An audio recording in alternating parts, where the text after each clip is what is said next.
It's great to see you all here, and I think that judging by the people with badges on are the prospective students. Is that right, more or less? Quite a few of them in the audience. It's great to see you. I love the master's students here at the Bren School. Of the three groups of students, the undergrads, the masters, and the PhD students here. I think the masters, there are no undergrads or PhD students in the audience, are there? The masters are really my favorites in many ways, not in all ways, but in most ways. So, and I'll have the pleasure of, at least it's my pleasure, it may not be yours, to teach you in 204, which is the economics class this winter. I'm an environmental economist, and I work on climate change, and I'm going to talk today about something that was in the news a lot. It's sort of been displaced by other things, like the financial meltdown, but it'll be back in the news. Actually, it was in the news just a couple of days ago on the front page of the New York Times. That's climate change. And what I want to talk about is something that a theme that I see all over the place when I travel, or people muttering behind my back when they don't think I'm listening, and that is economics is the problem. How can economics actually be addressing this issue and solving it when in fact economics is the reason for the problem? Well, that's one side of the coin. I want to address that. The other side of the coin is that economics is in fact integral to solving the problem.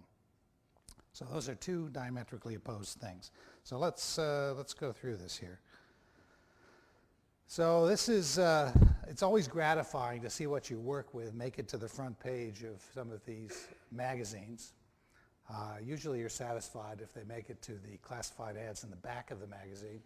But climate change really has been in the news for the past few years.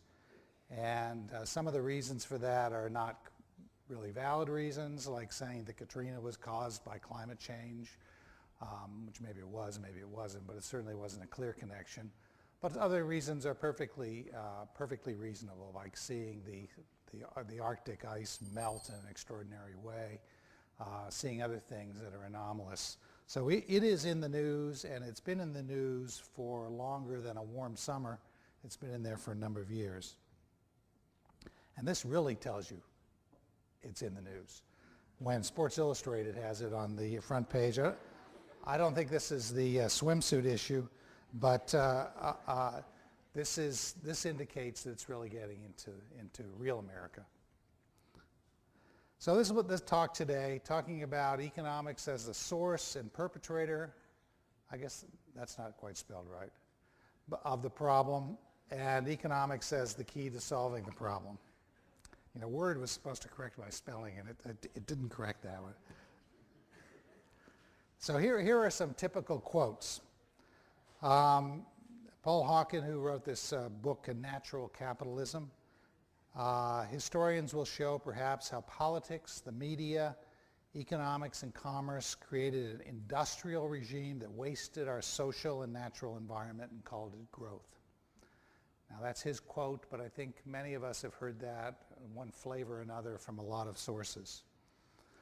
And then here's George Bush in one of his surprised moments in 2001, saying that this is when he announced that the U.S. was withdrawing from the Kyoto Protocol. That's the international protocol, part of the climate treaty, to regulate greenhouse gas emissions. And basically the reason he stated was because it would cause serious harm to the U.S. economy. That's it, nothing more really.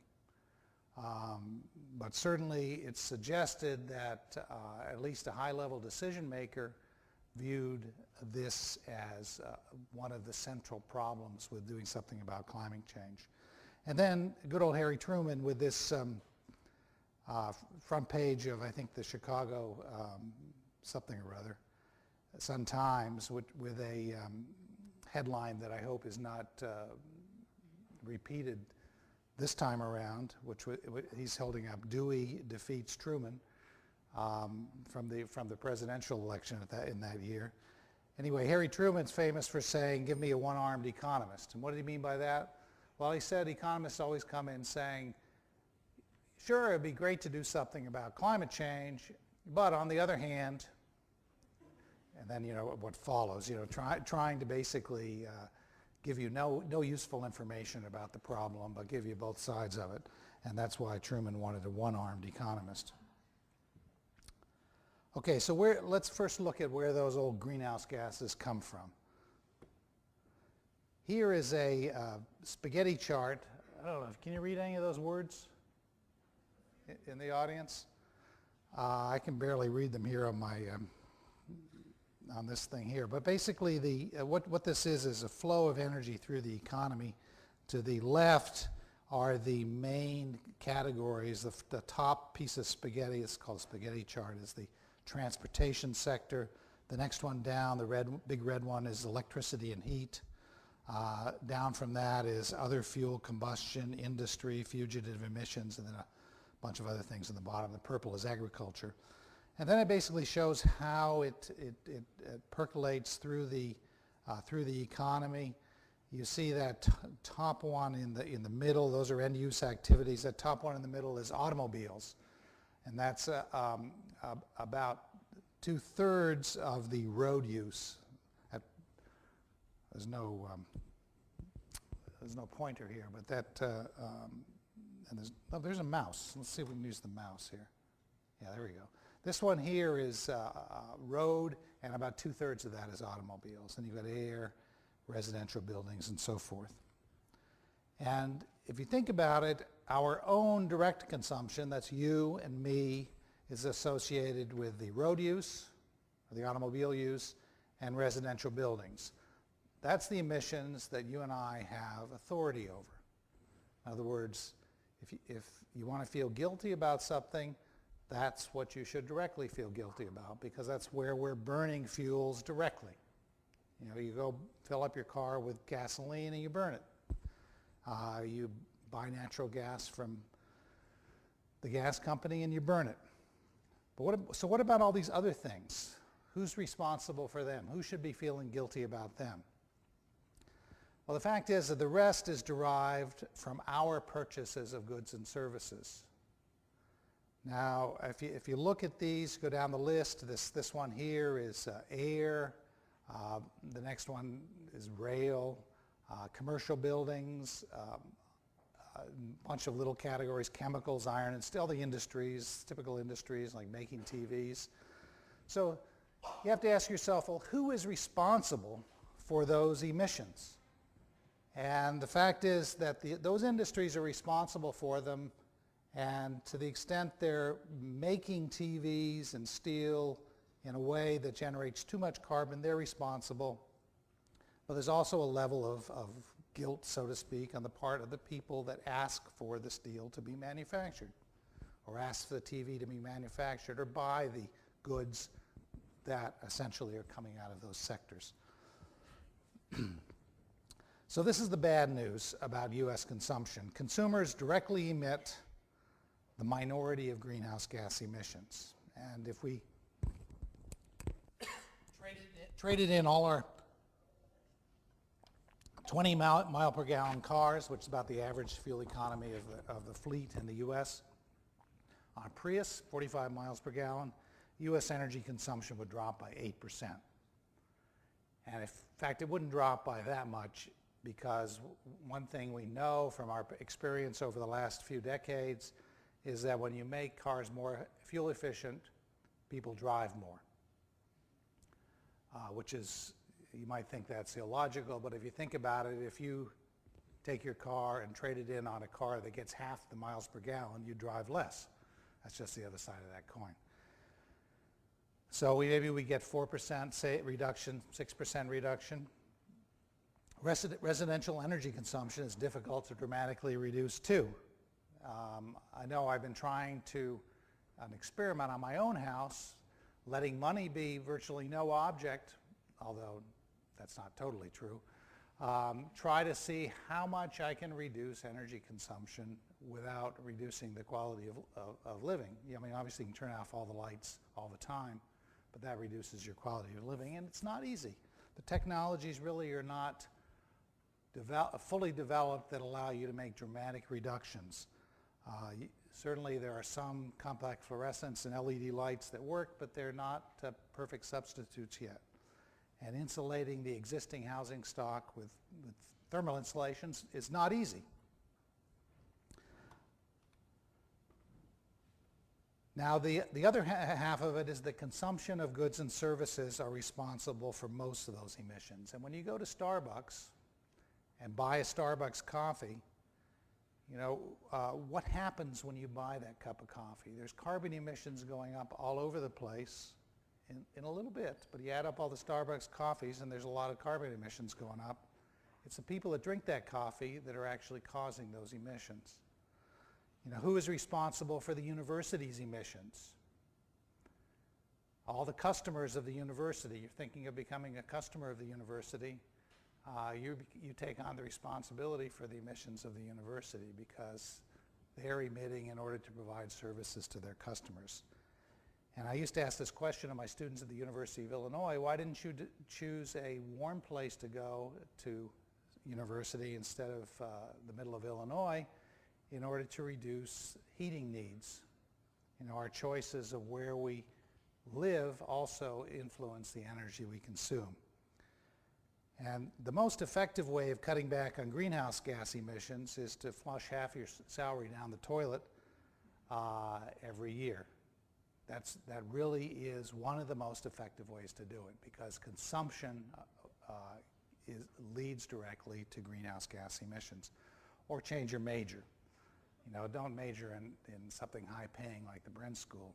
You know, major in philosophy or something like that.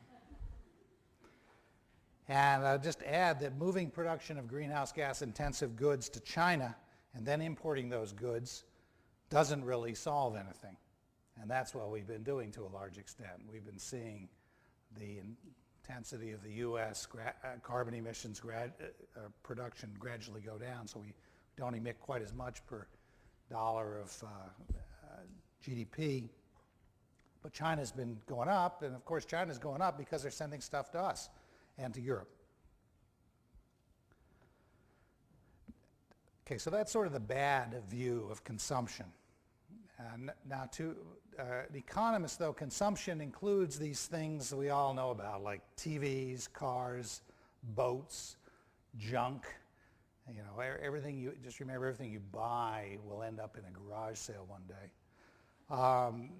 But also enjoying a restaurant meal is consumption. Or just looking at a painting is consumption. Reading books, building parks, walking in the mountains behind us, that's all consumption from an economist's point of view. It's things that you do or activities that generate well-being. And they don't all have to be equally greenhouse intensive. So to a certain extent, what we should be talking about is shifting the nature of consumption, not asking people to lower their quality of life necessarily, but shift the nature of consumption in a way that consumption is still there, but it's not as bad or nasty for the climate. That's essentially the last point, that the problem is not consumption per se, but the nature and composition of consumption.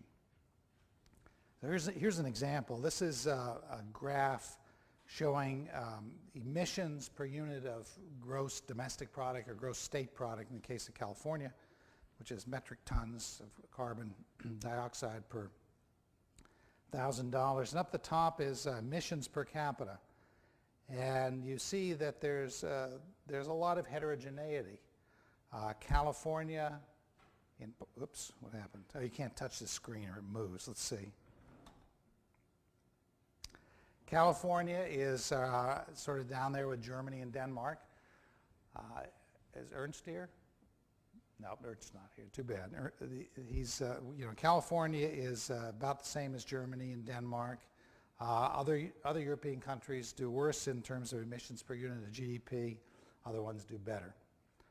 The United States as a whole, up there in the upper right, is the most greenhouse intensive in terms of its output. Some of that's the way we are, some of it's the nature of the country and its geography. Okay, so another criticism that we saw in that earlier Paul Hawken quote was the criticism that saying that more is better, that growth is bad. And I guess I want to sort of qualify that statement. A lot of people think that growth is very bad, but growth to an economy, you know, we hear about the economy the GDP going up by 1% or 2% or 3%, and then we know that means that all the things we don't want are also going up by 1% or 2% or 3%. But remember what that translates into. That translates into individuals that aren't earning very much money getting a raise. That translates into a lot of good things that we want. We want to bootstrap up the population that's not doing too well, the young that have not yet reached their earning potential. Now, we don't certainly need to grow the salaries of hedge fund managers in New York, but we seem to have taken care of that over the last month or two. But the idea that growth is of necessity bad, I think is too sweeping an observation. Basically, what we want to assure is, as a society, that we have increased overall and particularly individual well-being. And what generates well-being is somewhat elusive. How many of you have seen articles on happiness indexes? They've been in the paper a few times. People try to measure happiness, and it's not easy to measure, as you can imagine. And it certainly seems to be the case that your happiness is not really going in lockstep with your income. That just getting richer doesn't make you happier. But it's also true that making you poorer is not necessarily doing nothing to your happiness. That the poor are not a bunch of happy campers necessarily that don't need any more resources. So it's really a mixed issue that money doesn't buy you happiness, but on the other hand, money can achieve, or resources can achieve a lot of desirable social goals for individuals and for society overall. It's certainly clear the quality of life has improved for many people over the 20th century. Another is that economic growth need not involve a growth in the physical mass of consumption. You know what? We don't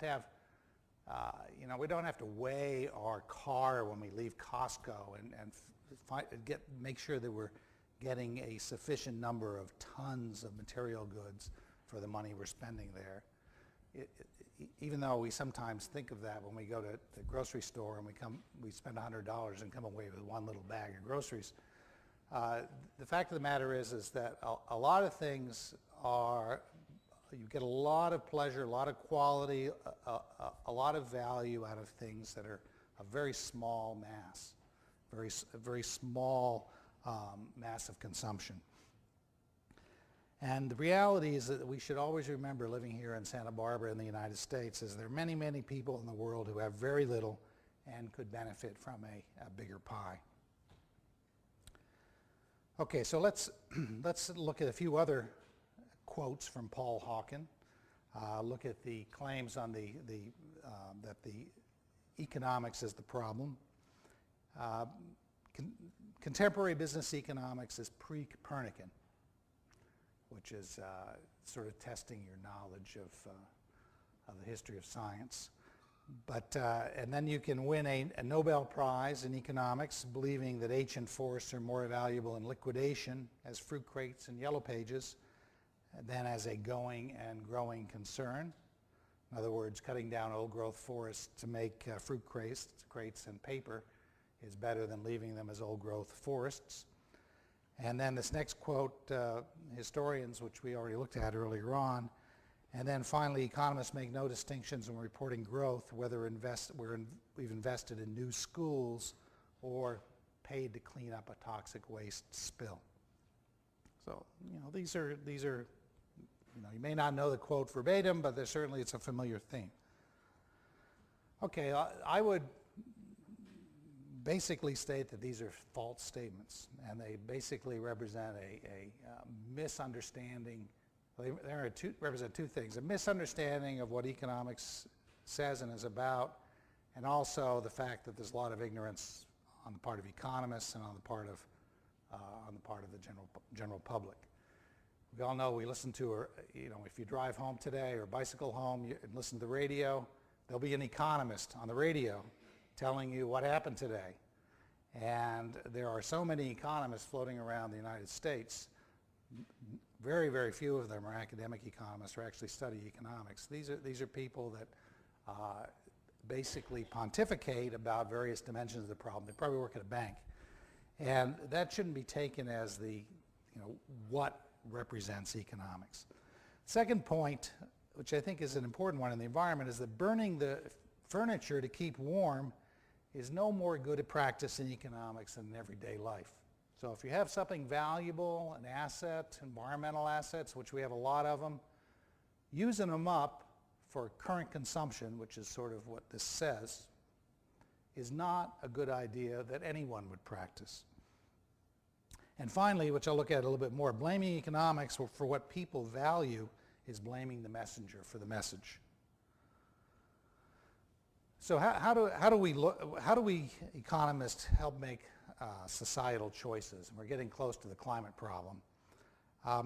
Most economists, and this is actually the most controversial point, most economists assume citizen sovereignty. What is good for society is determined by what citizens want. Today, tomorrow's citizens, everybody's citizens. In other words, we don't base value on what we think is our fundamental moral rights or truths. We basically see what people want. So if this is our society out here in the room, we find out what you want, put together what your individual desires, and that's what our society will do. And then what we do is appropriately balance the gains and losses to society. So if you think about it, suppose think of three different Americas here. Think of a country of deep ecologists. So these are ecologists that really feel that the natural life is paramount and that people are just a cog in that big wheel, and that essentially a very strong belief in ecosystem health. And then think of the other extreme, that's a country of couch potatoes. And then think of a mix of the two. So those are three different Americas, and probably we'd all agree that the last one is probably what we have. Now, if you do an economic analysis of what to do about the climate problem in these three cases, you'll get three different answers. In the first one, if society is a bunch of deep ecologists, then the economically right thing to do will be deep cuts in greenhouse gases, and they'll be economically justified. Why? Because the deep ecologists would rather give up many of their material goods for and other worldly possessions for the benefit of the environment, and they would willingly do that. So if you were all deep ecologists and I ask you about these things, we'd end up with a consensus as that would be the right thing to do. Maybe 50% reduction within 10 years and getting rid of them by 2020.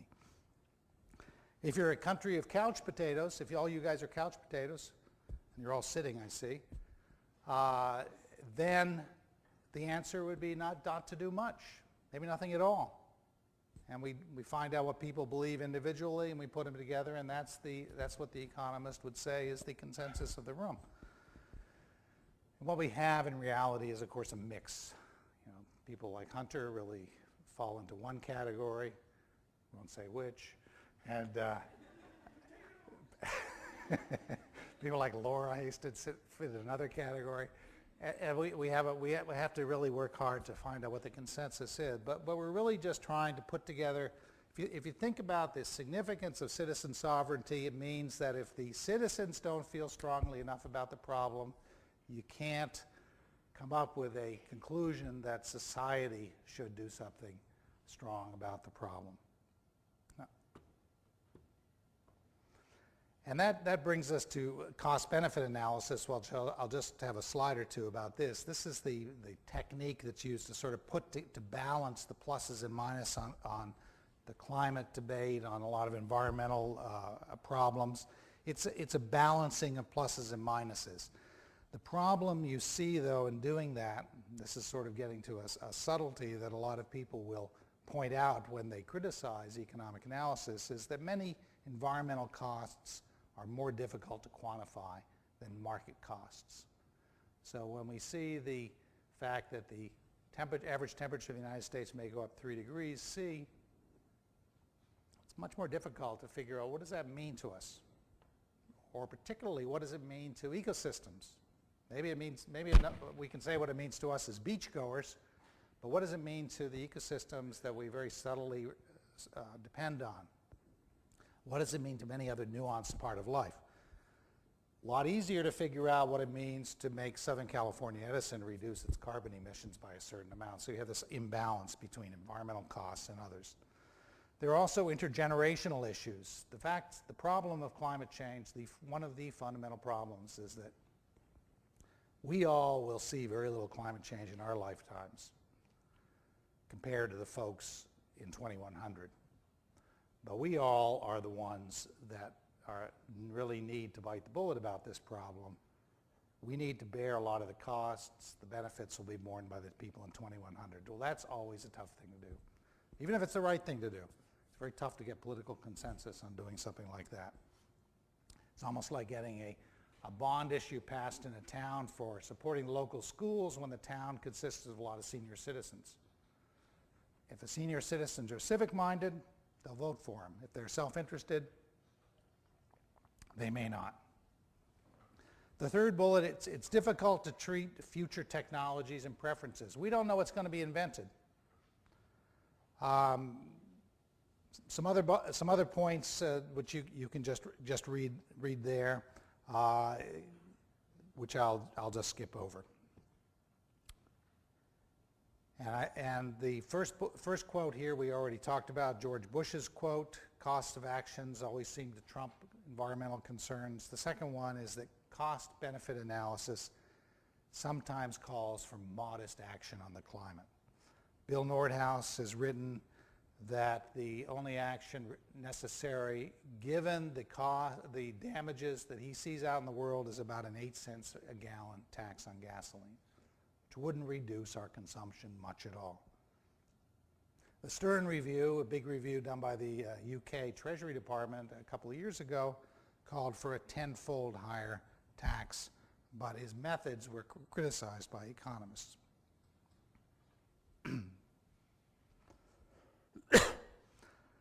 This is just a graph of the two levels of taxes coming out of Nordhaus, that's in the red, and the Stern assumptions, that's in the dark color, over time, and this is dollars per ton. You can see the Nordhaus is much, much lower.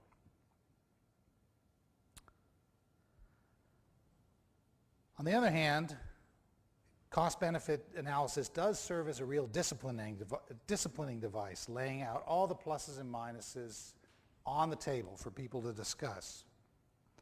Government has used cost-benefit analysis to accelerate environmental action. Removing lead from gasoline, that came out because of cost-benefit analysis. Actions on chlorofluorocarbons and ozone, that came out because of cost-benefit analysis that showed it was clearly a good economic path to take to sign the Montreal Protocol. Shaping acid rain legislation also came out of that, and the retrospective on the Clean Air Act. Environmental groups have used cost-benefit analysis. One of the things we'll look at in 204 is this study by the Environmental Defense Fund of the Tuolumne River dams in the Yosemite, where the cost-benefit analysis stopped the dam from being built. So it comes out both ways. All right, let's move on to solving the problem now. We only got about 10 minutes left. How many people have been to Vegas, or if you're from the East Coast, Atlantic City? All right, okay, so we got some gamblers here. Here's a gamble I'm going to put before you. The circle on the right, we could debate whether these numbers are right or not. That's not so important. The circle on the right is a probability wheel. It's like on the Wheel of Fortune or something like that, where this shows the probabilities of different temperature changes associated with just a business as usual. And this is by 2100. And we see that the blue wedge is, I don't know what that is, maybe 10% less than a degree C. The red wedge also maybe about 5 or 10% greater than 5 degrees C. So the dark blue is virtually no climate change. The dark red is quite a bit of climate change, a lot of climate change. And then on the right, this is what happens if we really take aggressive action and stabilize the concentration of carbon in the atmosphere at reasonably low level, 550 parts per million by 2100. And we see the probability wedges have changed. Now the chance that the temperature is less than a degree C is, I don't know what that is, maybe 20%. And the probability of greater than 3 degrees C is now 5%. Now the question I would pose to you, and you don't really have to answer this, is what would you pay to move from the gamble on the left to the gamble on the right? And that really fundamentally is the climate change problem in a nutshell. We have something where some skeptics will focus on the dark blue wedge and say, not a big deal. And other people trying to cancel them out will focus on the dark red wedge. The fact is, we don't know where we're going to end up. But there's nothing wrong with that. We have probabilistic outcomes. And by controlling the problem, we control the probabilities. It's a risk problem. So the fundamental question is, what would you pay to move from the circle on the left to the circle on the right? And thinking about how to figure that out is what we're talking about. So we look at the risks from doing nothing to today, to tomorrow, to here, to overseas. The gains from reducing the risk by taking action, what society gives up, try to balance it so that we achieve some balance between those two things. So economics can help quantify the losses from doing nothing. Economics can help quantify the gains from taking action, help figure out how to get people and firms to actually reduce their emissions. And historically, environmental regulations have gotten a bad rap because they've been poorly designed. We have some modern environmental regulations, like the ones controlling sulfur emissions in the East Coast, eastern part of the U.S., that are working extremely well, very low cost. And then we have other regulations left over from the 60s and 70s that create enormous bureaucracies, a lot of costs, a lot of red tape, without associated environmental gains. So there are good ways and bad ways to achieve our environmental ends. Economics can help manage the climate problem, which is one of the things that the Bren School of Environmental Economics and Management looks at. Okay, I'm going to move right along.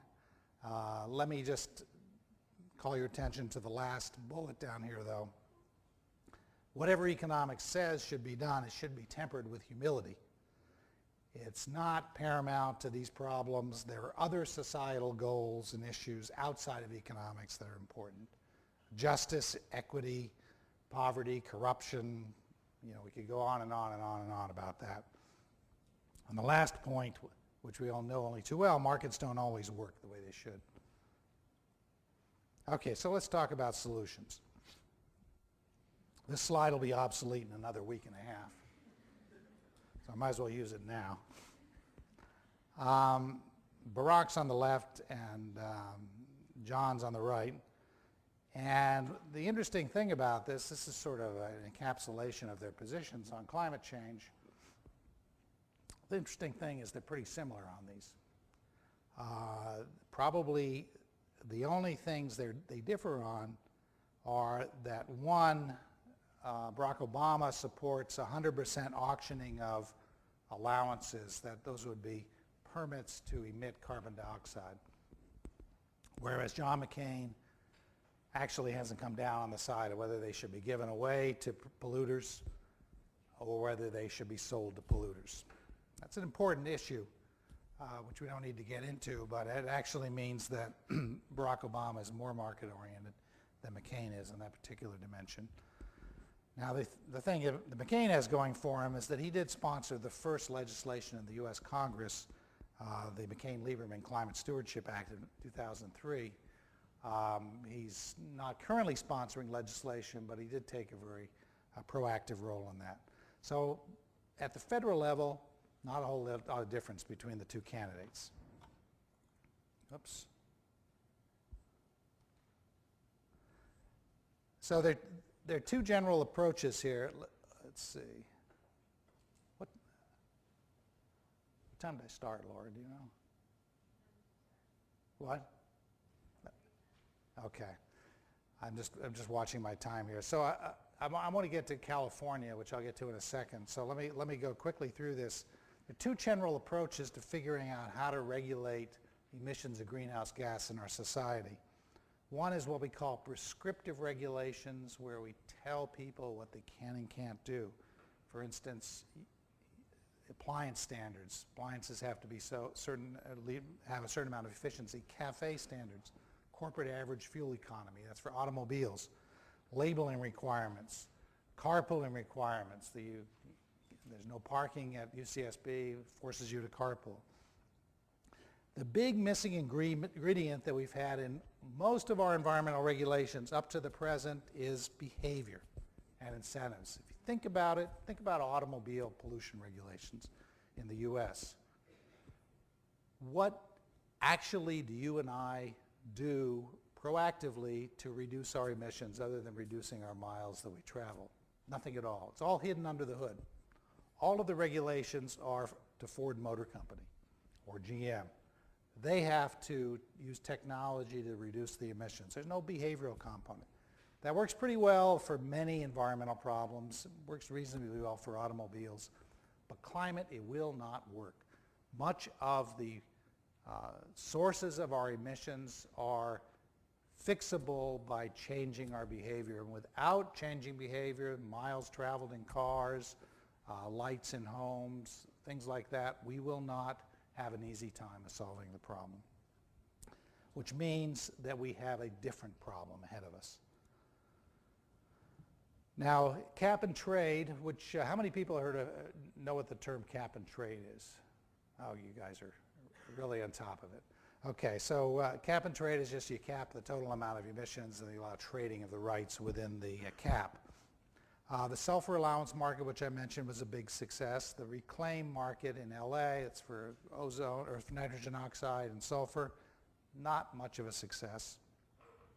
The European emission trading system did a pretty good job. The phase out of lead was very successful, and the Northeast ozone trading system has worked pretty well, although it's new.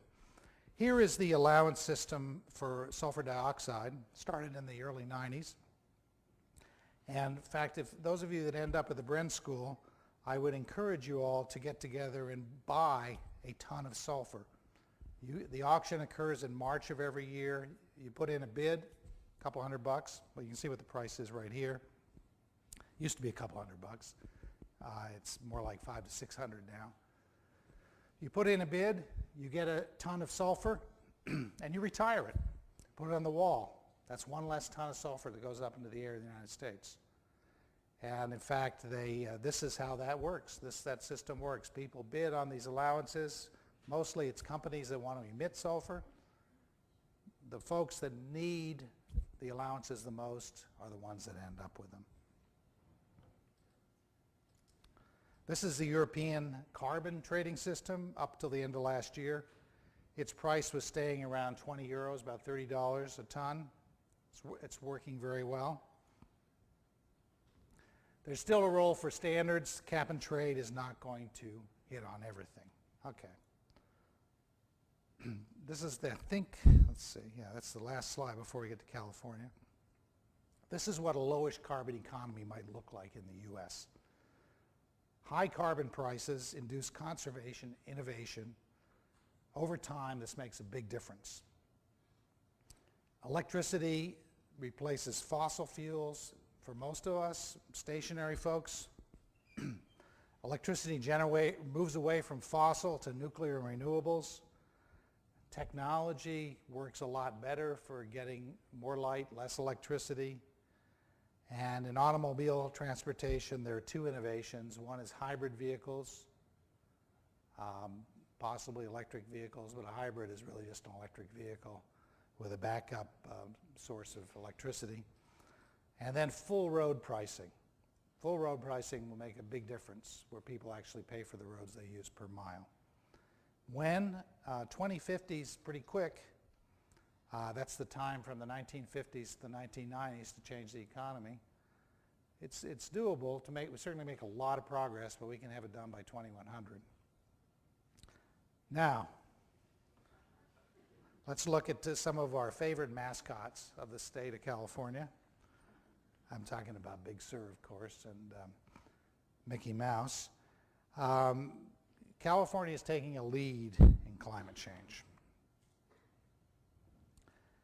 And I'm going to go pretty quickly through this, but California is the 10th biggest emitter in the world. If we were a country, it would be number 10.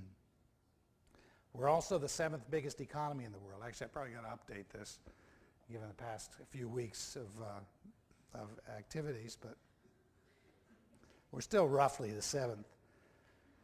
In 2002, we came out with new standards for greenhouse gas emissions for automobiles. In 2005, the governor, through executive order, required us to reduce our emissions. And then 2006, we had a law called Assembly Bill 32, which required us to reduce our emissions to 1990 levels by 2020 and more by 2050. Now, what has happened is that this year, in fact, just last week, the California Air Resources Board came out with a plan for how they were going to regulate greenhouse gas emissions in California. And this followed a fight in which Arnold Schwarzenegger fired the head of the California Air Resources Board and put someone else in charge. In fact, he fired the Republican and put a Democrat in charge. And as I said, last week they came out with a new regulatory plan that has a lot of prescriptive regulations, zoning laws, low carbon fuels, but an overall cap and trade system for California. And how tough is the task?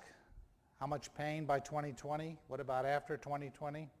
Well, here's a graph of how California's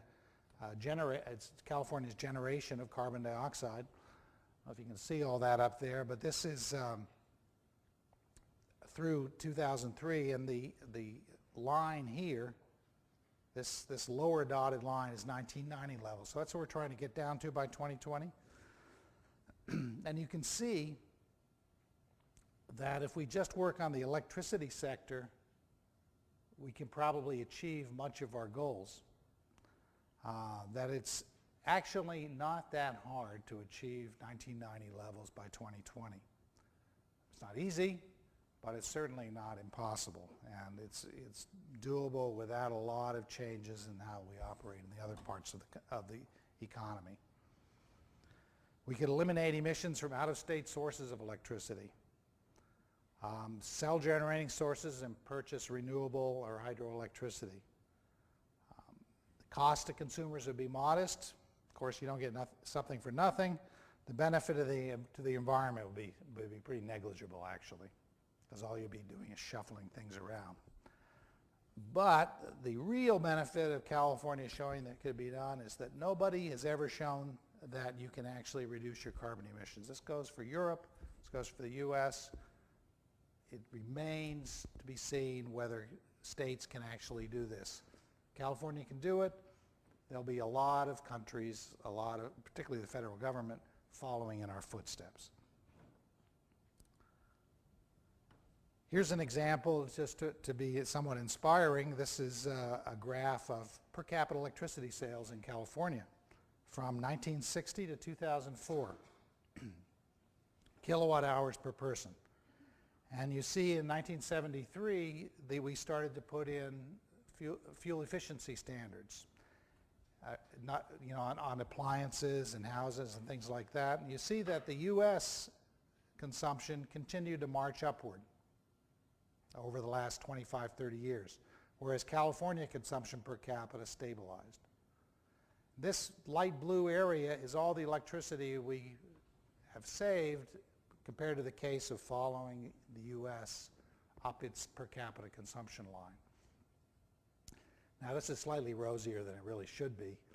Our economy changed a lot in that period, but the fact of the matter is that you can do things that are not dramatic, but if you accumulate them over 30 years, they are dramatic, and that's what happened to electricity in California.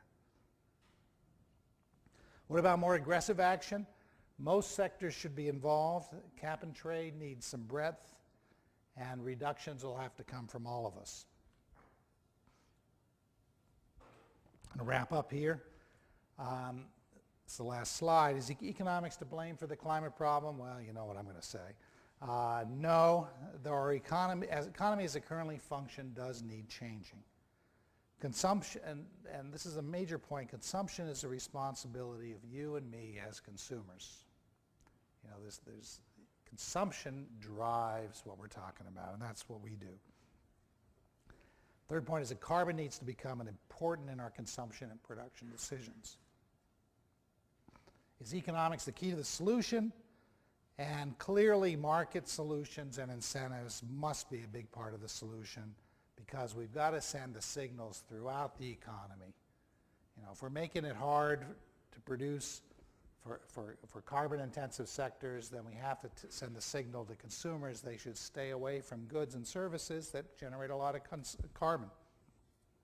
Economics can help solve this problem and still allow us to address other societal needs. So that's it. Sorry for running over a little, but thank you very much.